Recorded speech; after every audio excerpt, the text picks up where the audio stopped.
Hi every one, Friday morning. இன்றைக்கி பார்த்திங்கன்னா மித்து ஸ்கூலில் வந்து கிறிஸ்மஸ் டே செலிப்ரேஷன். ஸோ மித்துக்கு வந்து எக்ஸாமும் இருக்குது. ஸோ கடைசி எக்ஸாம் அதை முடிச்சுட்டு ஆஃப்டர்நூன் போல் வந்து கிறிஸ்மஸ் டே செலிப்ரேட் பண்ணுவாங்க. கிறிஸ்மஸ்க்காக வந்து ஒரு கிஃப்ட் கொடுத்து விட சொல்லியிருந்தாங்க. குழந்தைங்க வந்து கிஃப்ட் எக்ஸ்சேஞ்ச் பண்ணிக்குவாங்க கிறிஸ்மஸ்க்காக. ஸோ அதனால் அழகாக வந்து ரேப் பண்ணி நான் வந்து ரைட்டிங்ஸ்லாம் எழுதி கொடுத்து விட்டுருந்தேன். ஸோ மித்துவி பாப்பாவே ஸ்கூலில் விட்டுட்டு அதுக்கப்புறம் வந்து நான் கோயிலுக்கு ஆற்றுக்கால் கோயிலுக்கு தான் வந்திருந்தேன். ஸோ வந்து நல்லபடியாக சாமியெலாம் கும்பிட்டு அதுக்கப்புறமா வந்து அப்படியே வந்து மித்துவையும் கூட்டிகிட்டு வீட்டுக்கு வந்தாச்சு. பாப்பா வந்து 3:30 தான் வரும். ஸோ மித்து வந்து ஒரு 1 o'clock போல் கூட்டிகிட்டு வந்ததுக்கப்புறமா வந்து பயங்கர ஹாப்பி மித்து. இந்த மாதிரி கிஃப்ட் எக்ஸ்சேஞ்ச் பண்ணதுனால மித்துக்கு வந்து ஒரு சின்ன லேம்ப் மாதிரி வந்துருந்துச்சு.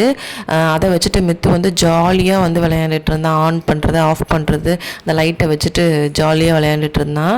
குழந்தைங்களுக்கு இந்த மாதிரி கிஃப்ட்டு சர்ப்ரைஸ்லாம் ரொம்ப பிடிக்கும்ல, ஜாலியாக என்ஜாய் பண்ணிகிட்டு இருந்தான். நம்ம சேனலை ஃபர்ஸ்ட் டைம் பார்க்குறீங்கன்னா மறக்காமல் சப்ஸ்கிரைப் பண்ணுங்கள். தேங்க்ஸ் ஃபார் வாட்சிங்.